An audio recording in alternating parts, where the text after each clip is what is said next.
Hi everybody, back with some more of our chapter book, Runaway Ralph by Beverly Cleary. So we're on chapter 5, and chapter 5 is called The Personal Mouse. Those words look a little funny because they're spelled incorrectly. That's not the correct spelling. So personal actually ends in AL. And mouse, I hope you remembered, it's not an OW, it's an OU word.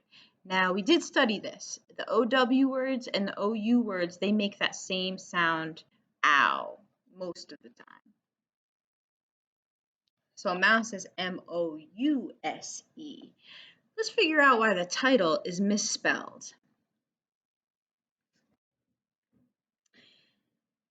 Ralph's life in the cage was never the same after the arrival of the hamster. Chum was picky about his food and fussy about his housekeeping. One corner of his cage had to be his bathroom, another his sleeping quarters, a third the storehouse for the food he liked. He was forever pushing, shoving, and stomping his cedar shavings. His exercise wheel rasped and creaked whenever he ran, usually while Ralph was trying to nap. He had a particularly irritating way of gnawing noisily at the bars of his cage. "Why do you do that?" asked Ralph. "You can't chew through metal." "I'm not trying to chew through the bars," said Chum. "I'm wearing down my teeth." Ralph was astounded. "Don't you want teeth?" he asked, thinking how dependent he was upon his own sharp teeth. "If I don't chew something hard, my teeth will grow so long I won't be able to eat," Chum explained impatiently. "I chew the bars because Lana is too stupid to give me anything hard to chew." "Oh," said Ralph, grateful that his teeth did not continue to grow. Chum had another habit that disturbed Ralph. He nipped at Lana whenever she tried to pick him up. "That's not nice," said Ralph one day, when he had seen Lana hastily withdraw her hand from her pet's cage. "That's biting the hand that feeds you." "I have some rights," said Chum. "If I let Lana pick me up, I never would have any peace. Believe me, I know. I made the mistake of letting her pick me up just once, and when she tried to stuff me into a doll's sweater, I knew once was enough." Chum also sat for long periods of time, swinging gently on his wheel and staring with unblinking eyes at nothing at all. "Why do you sit there like that?" asked Ralph, who liked to be busy when he was awake. "I'm thinking," answered Chum. "Thinking about what?" Ralph wanted to know. "I am a philosopher," said Chum. "I think about life." "Life?" Ralph was puzzled. "What do you mean?" Chum sat staring into space so long that Ralph thought he was never going to answer. Finally, the hamster said, "Take you, for instance. Just where do you think you're going on that wheel?" "No place, I guess," admitted Ralph. "I never thought much about it." "See what I mean?" said Chum. "You run and you're still in the same old cage." Ralph felt suddenly guilty, as if he had done something wrong, but was not sure what it was. "But I like running on my wheel," he said, feeling that his answer was rather lame. Chum did not bother to reply. He continued to sit, swinging, staring, thinking. Ralph leaped to his wheel and began to run. His paws flew along the wires of the wheel, pushing it faster and faster until he looped the loop. He ran on until he began to tire. His paws touched the wires more and more slowly until Ralph coasted to a stop. Then he, too, sat staring and motionless. Where was he going? No place. That was where he was going. No place at all. Here's an illustration of Ralph sitting on his wheel.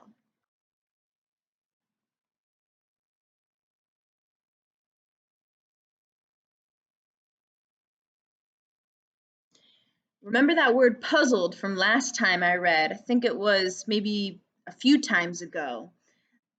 When Ralph is talking to Chum, I'll show you the word puzzled again.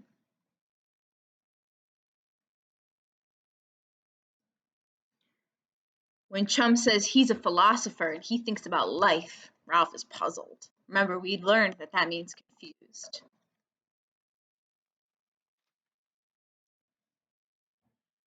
With so many people feeding him, he was not even sure who owned him.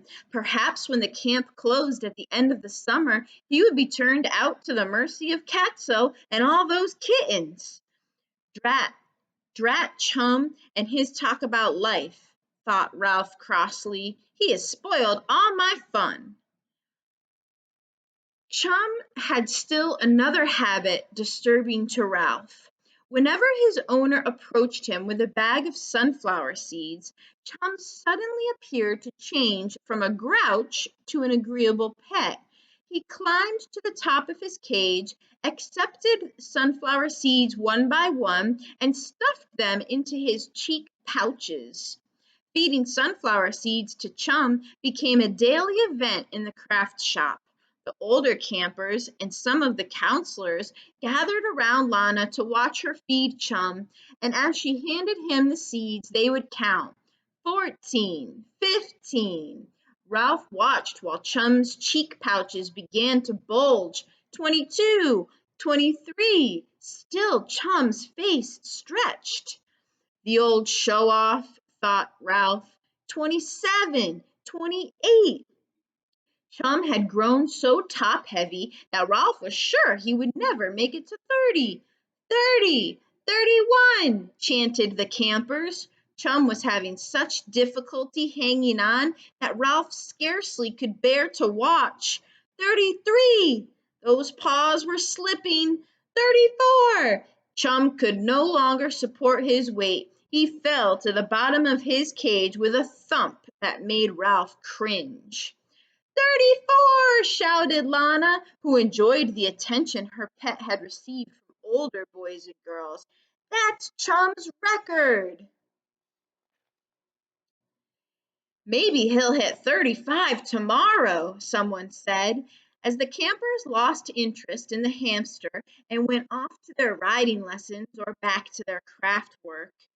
Chum got to his feet rather groggily and went to the storehouse corner of his cage, where by placing his front paws behind his cheek pouches, he pushed the seeds out of his mouth until they lay in a heap at his feet. Ralph was disapproving of the whole performance. That's quite an act, he remarked. Doesn't it hurt when you fall to the bottom of the cage? Sure it hurts, said Chum as he pushed out the last sunflower seed, but it's worth it. Just to show off? Asked Ralph. No, stupid, said Chum, for the sunflower seeds. Sunflower seeds that I don't have to pick out from a lot of alfalfa pellets. I perform. She pays off in sunflower seeds. That's the way it goes. Yes, but you get hurt, said Ralph. I hate alfalfa pellets, answered Chum simply. Ralph's turn came after lunch when the campers were in the dining hall singing a song that they obviously enjoyed, but that Ralph found frightening. Bill Grogan's goat was feeling fine, ate 3 shirts right off the line. Garth silently pushed open the screen door, and Ralph leaped from his wheel. Quickly, Garth unlatched the door of his cage and extended a sunflower seed with his fingers. This time he was not singing, but Ralph still did not trust him. Come on, fellow, coaxed Garth. Ralph retreated to the corner of his cage behind his exercise wheel.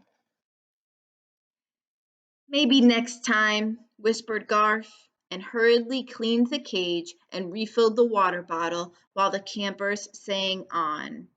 The whistle blew, the train drew nigh. Bill Grogan's goat was soon to die. He gave 3 groans of mortal pain, coughed up the shirts, and flagged the train. When the song was finished, the housekeeping for Ralph was completed, and Garth had slipped quickly and silently out of the craft shop without letting the screen door slam or creak or squeak. Ralph stood on his hind legs, holding the bars of his cage with his front paws, and wishing Garth were a different kind of boy. Almost at once the screen door opened again, and Aunt Jill, with her arm around Garth's shoulders, brought the boy back inside. "Sit down, Garth," she said, and sat on a bench beside one of the work tables. Scowling, the boy obeyed. "What's the trouble, Garth?" asked Aunt Jill kindly. What does she mean? Ralph wondered. Garth stared at the floor. So I'm going to stop there. We know that Garth is kind of acting a little bit weird, and we're not quite sure why. We also learned a lot about Chum, the hamster. One word I want you to think about, let me show it to you in the book.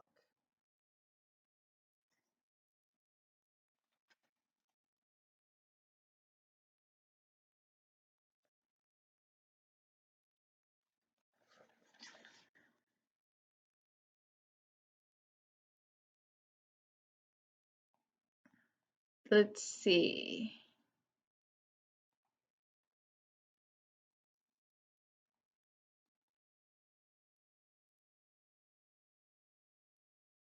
How about the word cringe? I'll show it to you in the text.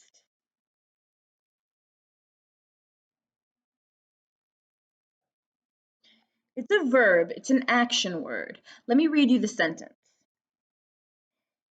This is when Ralph is watching Chum stuff all those sunflower seeds in his cheeks.